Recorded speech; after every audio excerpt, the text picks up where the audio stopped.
Salut les kikis, comment que ça va? Bouge pas, je regarde s'il y a du son. C'est bon, il y a du son. Alors, j'ai fini le châssis Mercury Killer Bodies. Je vais faire cette dinette pour les 10 prochaines années, je te jure. Nous allons venir sur les points positifs et quelques petits points négatifs. C'est des petits points, c'est pas grand chose.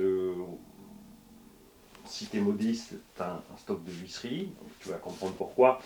Et de toute façon, je vais bien sûr communiquer tout ça à Killer Bodies pour voir s'ils vont faire une rectif de la chose.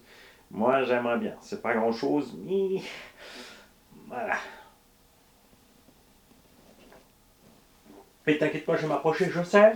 C'est tout petit. T'inquiète pas. Alors, déjà, pour commencer, je vais te coller une petite lumière sur le front. Comme ça, tu vas y voir quelque chose. Voilà. Et on va causer tout d'abord de ce qui m'emmerde dans la notice. Ici, on te fait mettre des vis à tête fraisée dans tous ces supports, mais c'est des trous de vis plats. C'est fraisé dans le châssis, mais c'est plat ici. Donc déjà, ça, c'est pas top, puisque tu as une cuvette, et ensuite tu mets une pièce plate en plastique qui va aller, tu vois, s'écraser dedans. Ça, c'est pas l'idéal, il faudrait que ça soit plat, ou qu'il y ait un contre-cône ici. Que ça soit fraisé aussi avec le contre-cône, mais le plus simple, c'est plat sur plat, et une vis tête plate. Parce que, bizarrement, les deux fixations arrière, là, regarde, utilisent des vis à tête plate. Tu m'expliques? Aucun sens. Il y a certaines choses comme ça aussi au niveau des jumelles devant, je vais te montrer sur le châssis ça, qui sont exactement pareilles. Donc ça, c'est les petits points négatifs avec le passage de câble qui est pas très clair, qui est pas super fonctionnel non plus. Le câble zigzague pas mal. On n'a pas d'arrêt de gain ici. Et quand tu tires dessus, alors ça fonctionne, hein, mais je dirais que ça pourrait être plus simple à tirer parce qu'il ne faut pas oublier que ce seront des micro-servos de 9 grammes. Alors j'ai pris des micro-servos bien sûr à pignon de métal, hein, des JX, puisque moi j'avais des mauvais ici. Et il n'y a pas la place pour s'amuser à adapter d'autres cerveaux là-dedans. Donc il y a un cerveau qui va se monter là-dedans, la verticale, tu le poses debout, tu mets le cage dessus, il est coincé dedans pour les blocages de diff. Et tu en auras donc un ici caché là à gauche du moteur et un à droite, un qui va passer de 2 à 4,4. Je vais te montrer ça, regarde. Là on est en diff bloqué, tu vois, et on est en 4,4, ok. Là il s'est débloqué devant parce que j'avais joué avec avant. Remets-toi en place là. Voilà, là il est en 2VD. Pardon. Donc là on est en 2VD.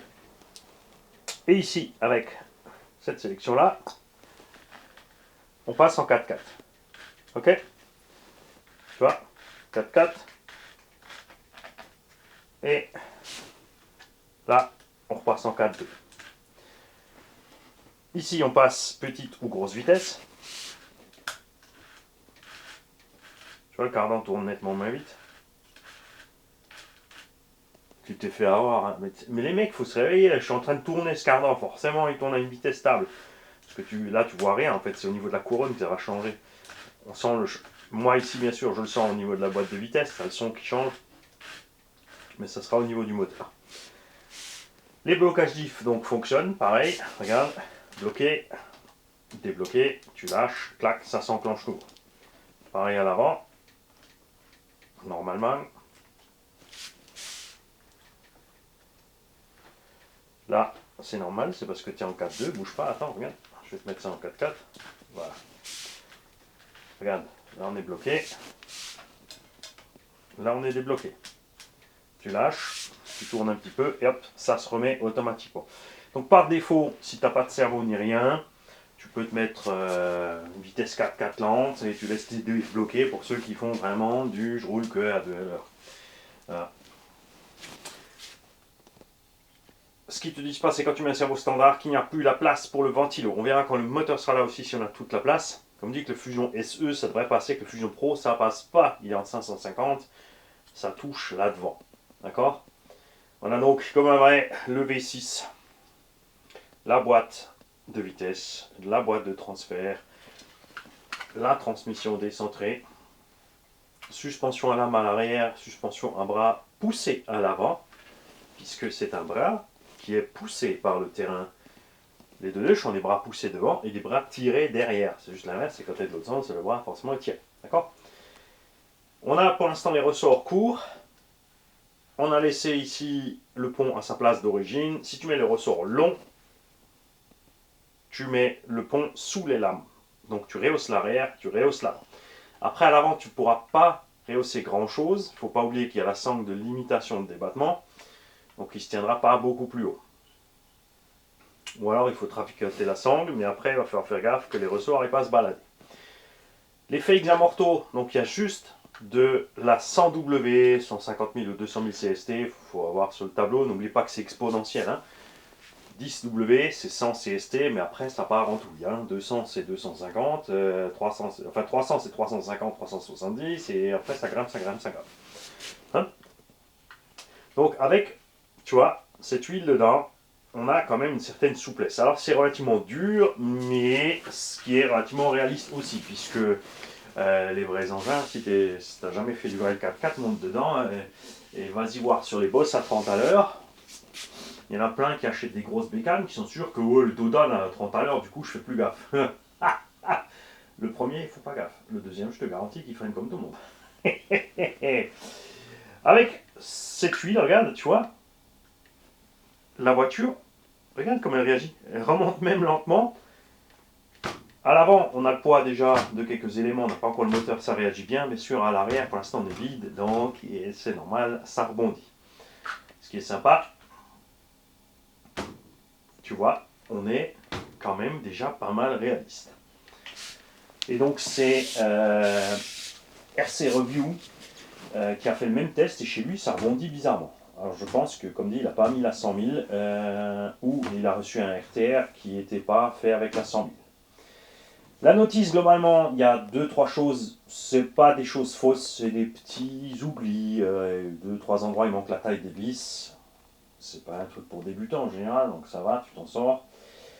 Mais tout ça, comme dit, je vais faire les annotations, je vais leur transmettre tout ça pour qu'ils puissent faire mieux sur les prochains kits. Parce que bien sûr, les haters vont se donner à cœur joie, c'est comme toujours. C'est comme tout le nombre de fans de Castle 8S qui prétendent qu'ils ont 25 chevaux. Quand on vient avec le Air Snake, ils disent que c'est de la merde, alors que nous, on a vraiment 25 chevaux. Mais on est en 16S, pas en 8. Enfin, tu vois, là, ça va être le même combat. La carrosserie, donc, celle-là, elle part, c'est Steph RC Performance qui va me la préparer, donc la monter, parce qu'il y a du collage du truc. Et vous avez vu, si vous avez suivi les étapes de montage du kit, là, vous avez vu que j'ai pas la patience pour faire mes musiques avec ces trucs-là. Ça me gaffe très vite. Évidemment, comme c'est un Scal aussi, c'est pareil. Ils n'ont pas cherché. Alors, ça sera largement assez solide pour faire ce pourquoi il est prévu, c'est sûr. Avec le Fusion 1008 ou même un 2400, ça ne sera pas trop. Avec le pignon d'origine, ça ira pas trop vite et tout. Mais si tu craches, si tu fais tonneau, accident, tu vas endommager la chose. Donc, et pour ceux qui ont suivi le montage, un autre truc que je suis pas fan, donc il y a aussi ici, tu vois, regarde, des vis tête fraisées là, sur des trucs plats, et en plus la pièce est beaucoup plus large que la pièce plastique. Si tu serres pas, ça se balade, et si tu serres, ça déforme un petit peu, c'est dommage. C'est pas grand chose, hein, tu pourrais compenser avec juste rajouter, mais si tu veux pas que ça se déforme, il faut mettre 4 rondelles, une là, une là, une là, une là, tu vois ce que je veux dire?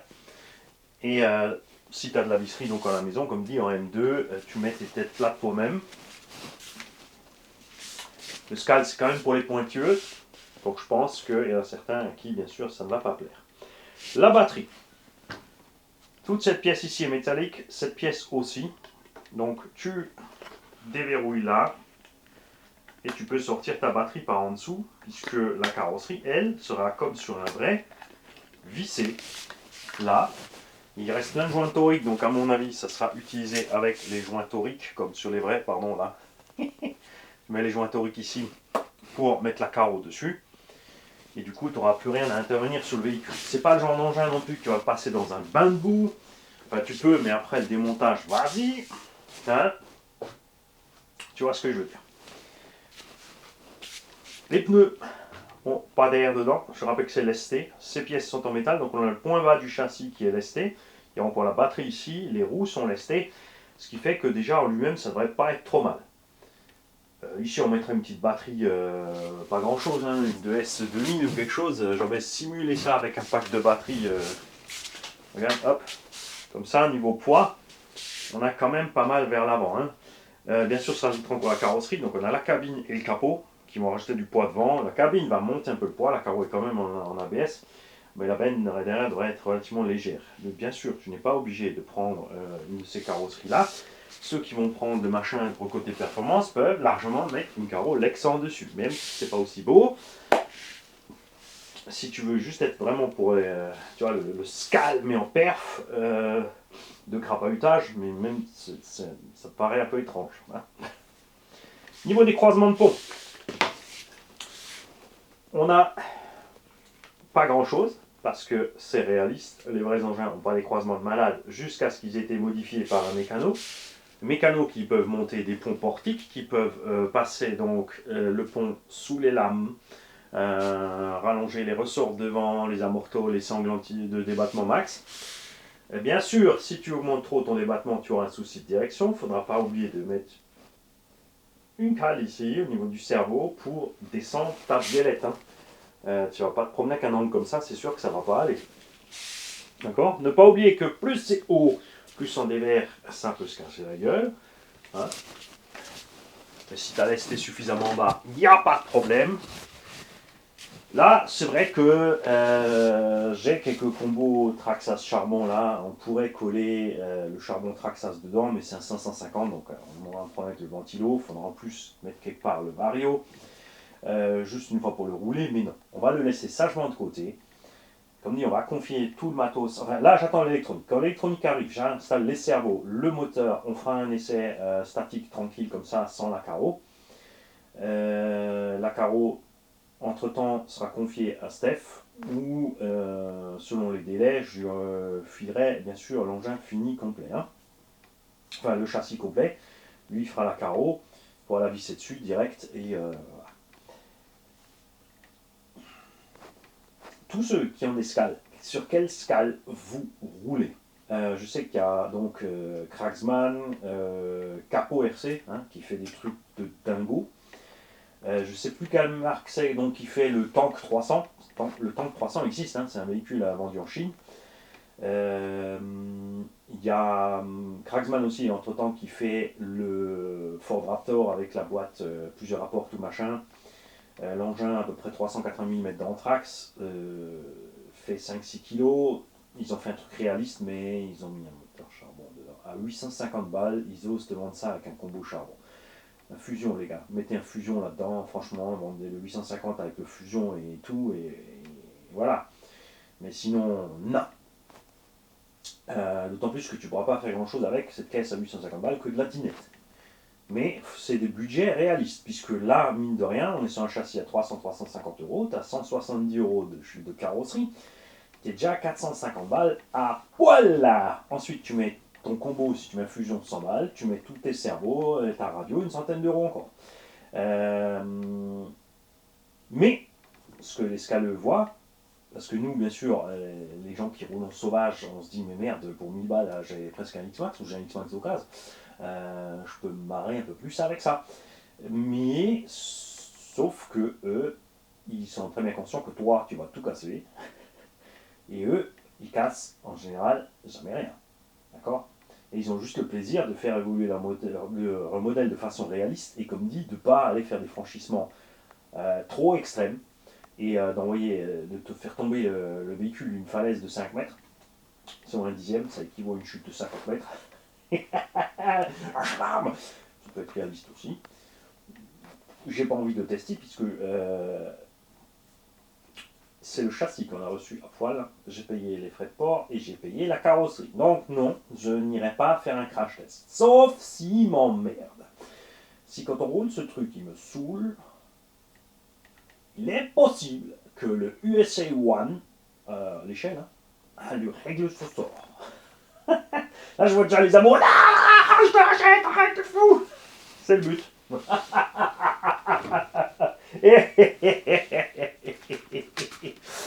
Eh oui. Donc voilà, voilà. La notice est disponible sur le net, t'es pas obligé de l'imprimer, moi je l'ai fait pour les besoins de la vidéo, toi tu mets ta petite tablette ou ton téléphone à côté, ça devrait aller. Bon c'est plus sympa sur un grand écran quand même parce que tu vois un peu mieux, surtout quand ils ont oublié de mettre les tailles des vis. Après c'est pas grand chose, il y a 2-3 petits endroits où ils ont mis mettre la taille des vis et c'est tout. La clé de roue, en fait c'est une des clés à pipe, dans le manche la clé à pipe il y a le petit truc de 2,5 quelque chose. La clé est molle. Je te garantis, si tu dois démonter, remonter, démonter, remonter, la clé sera morte. Et en plus, elle est dans le, tu vois, dans le L de la manche, dans le L, la partie courte du L. Donc c'est prévu pour, c'est arrondi, donc tu peux pas tenir, donc tu dois tourner, tu vois, pour serrer ta roue. Je coupais, je mis dans la clé, et j'ai boulonné, parce que ça c'est n'importe quoi. Donc faites gaffe, ces petits mini écrous, faut trouver des mini douilles de qualité parce que, alors bon, normalement, si tu fais toujours gaffe à ton véhicule, tu roules toujours dans le propre, tu ne seras jamais amené à démonter les roues, normalement. Hein, on verra ça. Ah tiens, je peux peut-être te montrer la différence avec la seconde.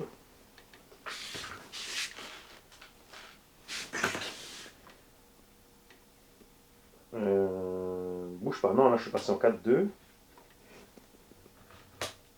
Voilà. Regarde. Est-ce que ça va se voir comme ça? Est-ce que l'étagement, la différence d'étagement est tellement flagrante que ça ou pas?